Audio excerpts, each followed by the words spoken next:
क्या होगा अगर एक दिन आपको पता चले कि जिस आदमी को आप हर रात अपने घर के सामने बैठा देखते हैं, वो 7 साल पहले मर चुका है और अब वो सिर्फ आपको देख रहा है। सोचिए, हर रात एक ही समय पर कोई आपको घूरता रहे, लेकिन जब आप उसके बारे में पूछे तो लोग कहें कि वह इंसान इस दुनिया में है ही नहीं। राहुल के साथ भी कुछ ऐसा ही हुआ था। राहुल एक प्राइवेट कंपनी में काम करता था। उसकी पत्नी पूजा और 8 साल का बेटा विवान उसके साथ रहते थे। उनकी जिंदगी बिल्कुल सामान्य थी। सुबह ऑफिस, शाम को परिवार के साथ समय और फिर रात को आराम। लेकिन एक रात उसकी नज़र सामने वाले पुराने मकान की बालकनी पर गई।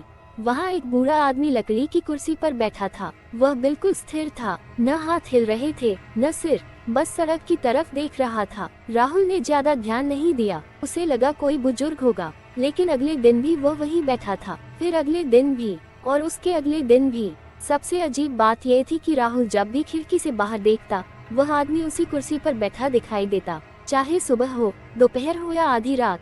चौथे दिन राहुल को बेचैनी होने लगी। उस रात वह ऑफिस से देर से लौटा। उसने बाइक घर के बाहर रोकी और आदत के मुताबिक सामने देखा। पहली बार बालकनी खाली थी। कुर्सी तो थी लेकिन उस पर कोई नहीं बैठा था। राहुल ने राहत की सांस ली। उसे लगा शायद वह कहीं चला गया होगा, लेकिन जैसे ही उसने घर का दरवाजा खोला, उसका मोबाइल बज उठा। स्क्रीन पर एक अनजान नंबर दिखाई दे रहा था। राहुल ने कॉल रिसीव की। दूसरी तरफ कुछ सेकंड तक सन्नाटा रहा, फिर एक धीमी और भारी आवाज सुनाई दी, मुझे देखना बंद कर दो। राहुल का दिल तेजी से धड़कने लगा। उसने पूछा, कौन बोल रहा है, लेकिन कोई जवाब नहीं आया। कॉल कट चुकी थी। पूरी रात राहुल को नींद नहीं आई। अगली सुबह वह जल्दी उठा और सीधे खिड़की के पास गया।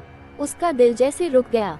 वह बूढ़ा आदमी फिर उसी कुर्सी पर बैठा था, लेकिन इस बार उसकी नजर सीधे राहुल पर थी। राहुल घबरा गया। वह तुरंत पड़ोस में रहने वाले शर्मा जी के पास गया। उसने पूछा, सामने वाले घर में कौन रहता है? शर्मा जी का चेहरा अचानक बदल गया। उन्होंने कुछ पल राहुल की तरफ देखा और फिर धीमी आवाज में बोले, वह घर 7 साल से खाली पड़ा है। राहुल ने कहा, लेकिन वहाँ एक बूढ़ा आदमी बैठता है। शर्मा जी के हाथ कांप गए। उन्होंने कहा, 7 साल पहले वहाँ हरिनारायण नाम का आदमी रहता था। उसकी मौत उसी बालकनी में हुई थी। मौत के बाद से कई लोगों ने उसे देखने का दावा किया है। राहुल के पैरों तले जमीन खिसक गई। उस रात उसने तय कर लिया कि वह सच जानकर रहेगा। रात के 12 बजे वह टॉर्च लेकर उस पुराने घर की तरफ बढ़ा। मुख्य दरवाजा आधा खुला हुआ था। अंदर धूल जमी हुई थी। दीवारों पर मकड़ी के जाले थे। ऐसा लग रहा था जैसे वर्षों से कोई वहां नहीं आया हो। लेकिन बालकनी में रखी कुर्सी बिल्कुल साफ थी, जैसे कोई रोज उस पर बैठता हो। राहुल धीरे धीरे अंदर बढ़ा। तभी ऊपर से कदमों की आवाज आने लगी, ठक ठक ठक।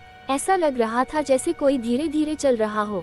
राहुल ने टॉर्च ऊपर घुमाई, लेकिन वहाँ कोई नहीं था। तभी उसे अपने पीछे किसी की ठंडी सांस महसूस हुई। उसका पूरा शरीर कांप उठा। उसने डरते हुए पीछे देखा। वही बूढ़ा आदमी उसके ठीक पीछे खड़ा था। उसकी आंखें पूरी सफेद थी और चेहरे पर एक अजीब मुस्कान थी। राहुल जोर से चीखा और भागते हुए घर से बाहर निकल गया। अगले दिन से उसकी जिंदगी बदल गई। अब वह बूढ़ा आदमी सिर्फ उस घर में नहीं दिखाई देता था, वह ऑफिस के शीशों में दिखाई देता, सड़क किनारे दिखाई देता, कभी कार की खिड़की में उसका प्रतिबिंब नजर आता, यहाँ तक कि मोबाइल की बंद स्क्रीन में भी उसका चेहरा दिख जाता। राहुल की हालत खराब होने लगी। रातों को उसे नींद नहीं आती थी। हर रात उसे घर के बाहर किसी के चलने की आवाज सुनाई देती। एक रात उसने हिम्मत करके दरवाजा खोल दिया। बाहर कोई नहीं था, लेकिन जमीन पर गीले पैरों के निशान बने हुए थे।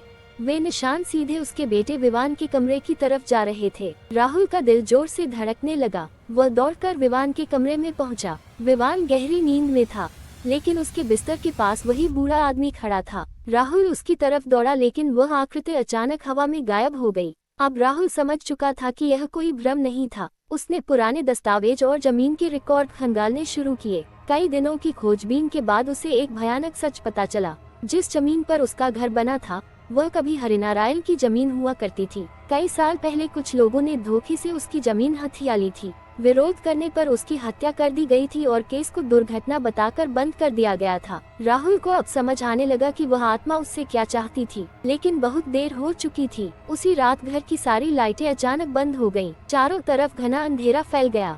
फिर वही आवाज पूरे घर में गूंजने लगी, मेरा घर वापस करो। पूजा और विवान डर के मारे रोने लगे। दरवाजे अपने आप हिलने लगे। खिड़कियां जोर जोर से खुलने और बंद होने लगी। दीवारों पर खरोंचें उभरने लगी। ऐसा लग रहा था जैसे कोई अदृश्य ताकत पूरे घर को तोड़ देना चाहती हो। राहुल ने डरते हुए कहा, मैंने तुम्हारा कुछ नहीं बिगाड़ा। तभी कमरे के कोने में वही बूढ़ा आदमी दिखाई दिया। उसने पहली बार साफ आवाज में कहा, तुमने नहीं, लेकिन तुम उसी जमीन पर रहते हो जहां मुझे धोखा देकर मारा गया था।